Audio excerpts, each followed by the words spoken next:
সুপ্রিয় দর্শক, আসসালামু আলাইকুম। আমি আছি ঢাকায় পেটুক চ্যানেল থেকে রাজু আহমেদ। আজকে আমাদের গন্তব্য হচ্ছে কক্সবাজার থেকে সেই শাহপরীর দ্বীপে। এর মাঝে আমরা প্রকৃতিকে উপভোগ করব এবং প্রকৃতির মাঝে হারিয়ে যাব। টেকনাফ থেকে শাহপরীর দ্বীপ, এই যেন এক সীমান্তের গল্প, সাগরের ডাক।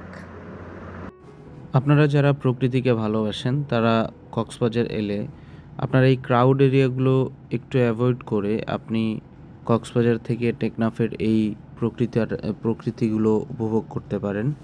এবং এই সাইডে অনেকগুলো বিচ আছে যেগুলো জনমানবহীন, জনমানব শূন্য এবং খুবই সুন্দর। তো আপনারা এখানে এসে আপনাদের একান্ত মুহূর্তগুলো উপভোগ করতে পারেন। যখন পথ ধরে যাচ্ছিলাম ঠিক বাঁ পাশেই চোখ গেল যে অনেক জমি নিয়ে হচ্ছে কিছু একটা চাষ করছে। পরে জানতে পারলাম এগুলো হচ্ছে লবণ চাষ, এবং এই লবণ চাষ এই অঞ্চলের একটি শিল্প হয়ে দাঁড়িয়েছে এবং উপযুক্ত জায়গা। আপনারা যখন প্রকৃতি দেখতে দেখতে সামনে এগোবেন, হঠাৎ এমন এমন দৃশ্য আপনাদের চোখে পড়বে যেটা কিনা আপনাদের চোখ একদম শীতল করে দিবে।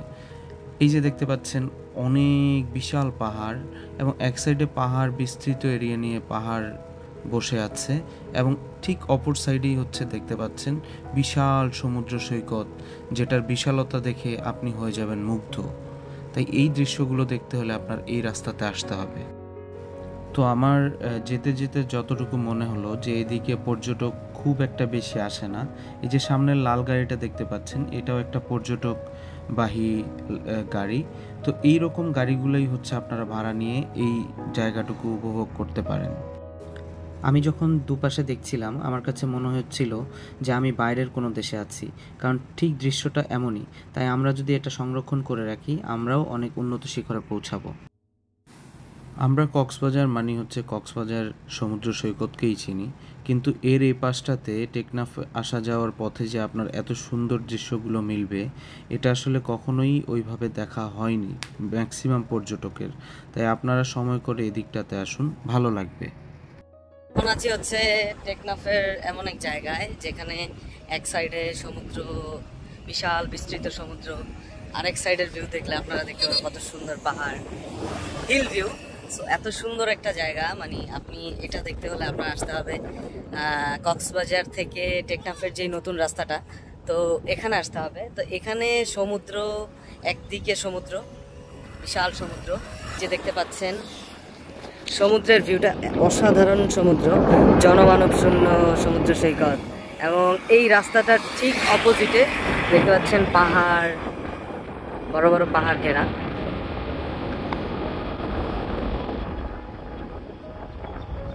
প্রকৃতির আসল সৌন্দর্য দেখার জন্য আপনার প্রকৃতির সাথে মিশে যেতে হবে। তো এখানে আপনি প্রকৃতির মাঝে যদি নিজেকে বিলিয়ে দিতে চান, তাহলে আপনার চলে আসতে হবে প্রকৃতির মাঝে। আমার এবং সবচেয়ে বড় কথা হচ্ছে প্রকৃতিকে বাঁচিয়ে রাখার জন্য নিজের যে করণীয়গুলো আছে, আপনি দেখতে পাচ্ছেন এই সাইডের যে বিচগুলো আছে এগুলো অসাধারণ, এবং পানিগুলো এত স্বচ্ছ। তো এই সেম জিনিসটাই, এই পানি, এই সমুদ্র সৈকতই হচ্ছে কক্সবাজারে আপনি ইয়াতে আছে। তো এই বিচগুলো যখন আপনি সংরক্ষিত না রাখবেন, বা আপনি আপনার জায়গা থেকে এই বিচগুলোকে বাঁচিয়ে রাখার জন্য যে করণীয় আমাদের, এগুলো যখন না করব, তখন অবশ্যই এখানে প্রকৃতি আমাদেরকে ভালো কিছু উপহার দিবে না। কারণ হচ্ছে এখানে আমি যখন নোংরা আবর্জনা ফেলবো, তখন এই বিচটা, পানিটা নোংরা হয়ে যাবে, যার কারণে ক্রিস্টাল দেখা যায় না। আপনি দেখতে পাচ্ছেন খুবই স্বচ্ছ পানি, ব্লু ওয়াটার। আপনারা এই রাস্তাটায় যাওয়ার জন্য আপনারা চাঁদের গাড়ির মতো যে গাড়িগুলো আছে এগুলো ভাড়া নিতে পারেন, কিংবা আপনারা যারা প্রাইভেট কার নিয়ে আসেন তারা এখান দিয়ে আসতে পারেন। আর আমরা হচ্ছে মেরিন ড্রাইভ দিয়ে যাওয়ার সময় ঠিক সাইডে একটা রোড যাচ্ছিল, পুরাতন যেই টেকনাফের রাস্তাটা আছে ঠিক সেই রাস্তাটাতে একটু ঢুকলাম, কারণ প্রকৃতি দেখার জন্য। এবং এই বিশাল দৃশ্যের যেই গাছগুলো দাঁড়িয়ে আছে এগুলো খুবই অসাধারণ লাগছিল, যেমন আলো ছায়ার একটা সুন্দর কম্বিনেশন। তো এটা দেখার জন্যই হচ্ছে সাইড রোডে গিয়েছি। তো আপনারা যারা আসবেন আপনারা মেরিন ড্রাইভ দিয়ে সোজা উপভোগ করতে করতে যেতে পারেন। তো আর যদি আপনারা এই দৃশ্যটা দেখতে চান তাহলে আপনাদের এই পুরনো রোড দিয়ে আপনাদের আসতে হবে। আমাদের এবারের যাত্রা হচ্ছে টেকনাফ থেকে শাহপরীর দ্বীপ। তো শাহপরীর দ্বীপে যাওয়ার পথে আপনাদের দুপাশে এই বিলের মতো দেখা যাবে, এই দুই সাইডেই হচ্ছে ওরা লবণ চাষ করে থাকে।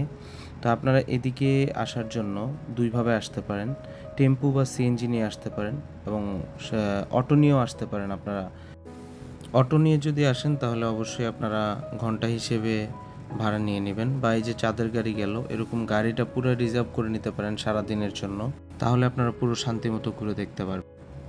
আপনি শাহপুরীর দ্বীপ মানে মনে হবে যে এখানে হয়তো বা সমুদ্র সৈকত আছে, কিন্তু শাহপুরীর দ্বীপ মানে হচ্ছে সেন্ট মার্টিনের মতো একটি দ্বীপ এরিয়া। তো এখানে আপনারা যদি সুন্দর কিছু দেখতে চান তাহলে এই গ্রামটির শেষ মাথায় যেতে হবে। আপনারা এলাকাবাসীকে জিজ্ঞাসা করতে পারেন যে আমি জেটি ঘাটে যাব, কিভাবে যাব। আপনারা জেটি ঘাটে গিয়ে খুব সুন্দর পরিবেশ দেখতে পাবেন। আমরা চলে এসেছি শাহপুরীর দ্বীপের জেটি ঘাটে। এই যে দেখতে পাচ্ছেন এটা হচ্ছে জেটি ঘাট। ঠিক এর অপর প্রান্তেই মিয়ানমারের সীমান্ত।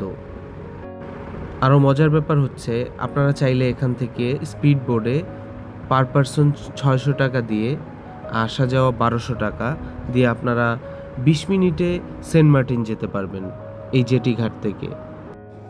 স্থানীয় ভাইয়ের পরামর্শে আমরা সামনে আরও সুন্দর জায়গা দেখার জন্য রওনা দিলাম এবং তারা বলল ঠিক সামনে গেলে আপনারা সেন্ট মার্টিনের এরিয়াটুকুও দেখতে পাবেন। দর্শক, আপনাদেরকে বলেছিলাম এখান থেকে আপনারা সেন্ট মার্টিন যেতে পারবেন। তো ওই যে কালো কালো জায়গাগুলো এগুলোই হচ্ছে সেন্ট মার্টিনের এরিয়া। তো আপনারা এখান থেকে সময় থাকলে স্পিড বোর্ডে সেন্ট মার্টিন যেতে পারেন, খুবই কাছে এখান থেকে। তো আস্তে আস্তে চলে আসলাম একদম বাংলাদেশের দক্ষিণ সাইডে, যেখান থেকে সমুদ্র আর সমুদ্র। এইটুকু রাস্তা আমাদের কাঁচা যেতে হবে। এই রাস্তাটুকু হচ্ছে টেকনাফ থেকে শাহপুরের দ্বীপ পর্যন্ত একটি পর্যটককে ঘিরে একটি রাস্তা হচ্ছে। তো এই রাস্তাটারই কার্যক্রম চলছে এখন। তো আপনারা গাড়ি নিয়ে আসলে কিছুটা বেগ পেতে হবে এখানে চলাচলের ভিতর, কিন্তু প্রকৃতি দেখতে দেখতে সেটা আর মনে থাকবে না। হ্যালো ভিউয়ার্স, আমি এখন আছি এমন একটা জায়গায় যেখানে আমি এবং সমুদ্র ছাড়া আর কিছু নেই, আর আছে কিছু মানুষ। এটা হচ্ছে শাহপুরীর দ্বীপের একটা খুবই সুন্দর জায়গা। ওয়াও, এখানে আপনি সমুদ্র ছাড়া আর কিছু দেখতে পাবেন না। তো অসাধারণ একটা মুহূর্তে আমি হচ্ছে ভিডিওটা নিয়ে নিলাম। ওয়াও, এখানে হচ্ছে আবার কালো কাঁকড়া।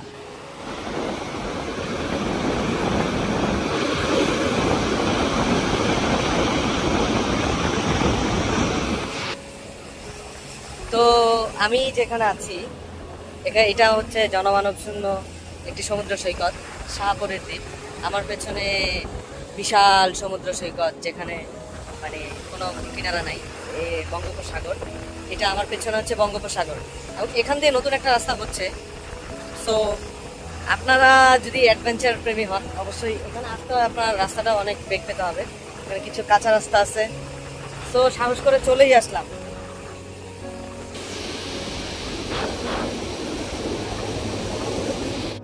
দর্শক, সারাদিন ঘোরার পর এবার ফেরার পালা। তো আমরা যখন যাচ্ছিলাম এখানে আরেক শিল্পের সাথে দেখা। এখানেই তৈরি হয় হচ্ছে বড় বড় সাম্পান, যেগুলো সমুদ্রে দাপিয়ে বেড়ায়। হাতে বানানো সাম্পান নৌকা দেখে আমি একটু অবাক হয়েছি যে হাতে তৈরি জিনিস সমুদ্রে দাপিয়ে বেড়ায়, তাই আমার কাছে একটু অবাক লেগেছে। আমাদের গাড়ি যতটা এগোচ্ছে ঠিক সূর্যটাও দ্রুত নেমে যাচ্ছে সমুদ্রের দিকে। ফেরার পথেই টেকনাফের একটি রাস্তায় গাড়িটা থামিয়ে এই সূর্যাস্তটা ক্যাপচার করে নিলাম। অসাধারণ একটি মুহূর্ত উপভোগ করলাম। সূর্য কিভাবে ডুবে যায় তা আমরা নিজ চোখে এবং আপনাদেরকে দেখানোর জন্য আমি সেটা ক্যামেরাবন্দি করে নিয়েছি। এখানে পরিবেশটা খুবই মনোরম ছিল। আপনি যদি হঠাৎ করে এই সূর্যাস্তটা দেখতেই থাকেন তাহলে আপনার কাছে মনে হবে বিশাল সমুদ্রের মাঝে সূর্যমামা ডুব দিয়েছে, তার বুঝি প্রচণ্ড গরম পেয়েছে, তাই স্নান করার জন্য ডুবে গিয়েছে।